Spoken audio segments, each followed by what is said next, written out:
क्या आप ये सोच सकते हैं कि इंसानों बनाए गए द्वारा एक अंतरिक्ष यान आज सोलर सिस्टम पार है। आज इंसानों ने modern science and technology use करके एक ऐसा यान बनाया है जिसको उन्होंने सोलर सिस्टम पार भेज दिया है, जहां से दुनिया बहुत ही छोटी दिखती है। हमारी पृथ्वी एक सोलर सिस्टम का हिस्सा है। अब तक के जितने भी अंतरिक्ष यान अंतरिक्ष में गए हैं वे सोलर सिस्टम में ही रहते हैं, लेकिन इंसान के चांद और मंगल पर पहुंचने के बाद सोलर सिस्टम के बाहर दुनिया के बारे में भी जानना था।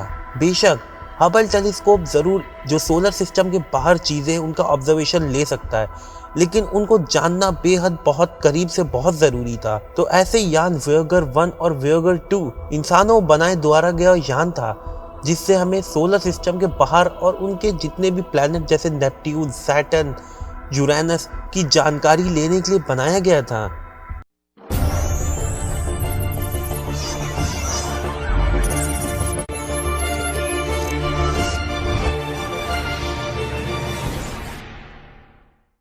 इस प्रोग्राम का नाम था दोस्तों वोयेजर प्रोग्राम।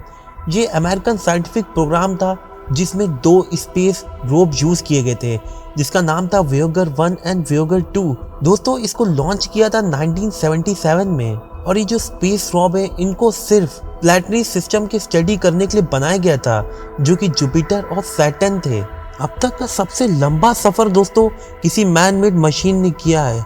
इन वोयेजर 1 और वोयेजर 2 स्पेसक्राफ्ट ने लगभग 40 साल का सफर कर चुके हैं।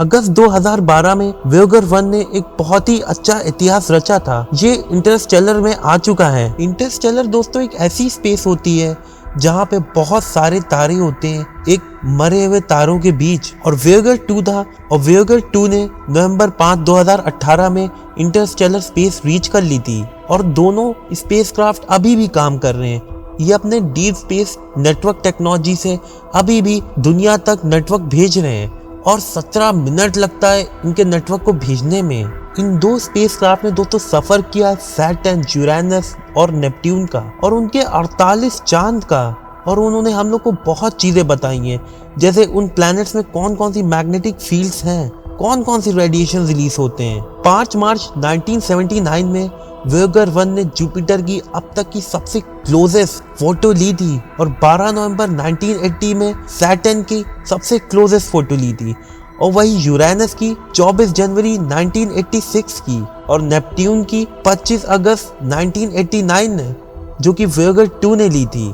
कि इन स्पेसक्राफ्ट में एक 12 इंच की गोल्ड प्लेटेड कॉपर डिस्क लगी है, जिसमें साउंड और इमेजेस हैं, और ये साउंड और इमेजेस पूरी डाइवर्सिटी हमारे अर्थ पे जो गुजरी है उनकी साउंड और इमेजेस हैं। इसमें लगभग पूरे अर्थ की जगह जगह से 115 फोटोज हैं और नेचुरल साउंड्स हैं। उन साइंटिस्ट तो ये भरोसा था कि वोयेजर इतना लंबा सफर कर रहे हैं, अगर ये किसी एलियन को मिलेंगे तो जरूर वो बहुत खुश होंगे और जानना चाहेंगे ये स्पेसक्राफ्ट किसने बनाया, और इन्हीं फोटो और इमेजेस से इनको काफी नॉलेज मिलेगी हमारे पृथ्वी की। वोयेजर 1 ने अप्रैल 2020 में 22.3 बिलियन किलोमीटर सफर तय कर चुका है, अगर आप डिस्टेंस नापेंगे सूरज से, और वोयेजर 2 ने लगभग 18.5 बिलियन किलोमीटर डिस्टेंस ट्रेवल कर चुका है। ये डिस्टेंस दोस्तों बहुत ज्यादा ही हो गई है, और इनकी स्पीड है, जैसे वोयेजर 1 की स्पीड मानी जाती है 3.6 AU पर एयर,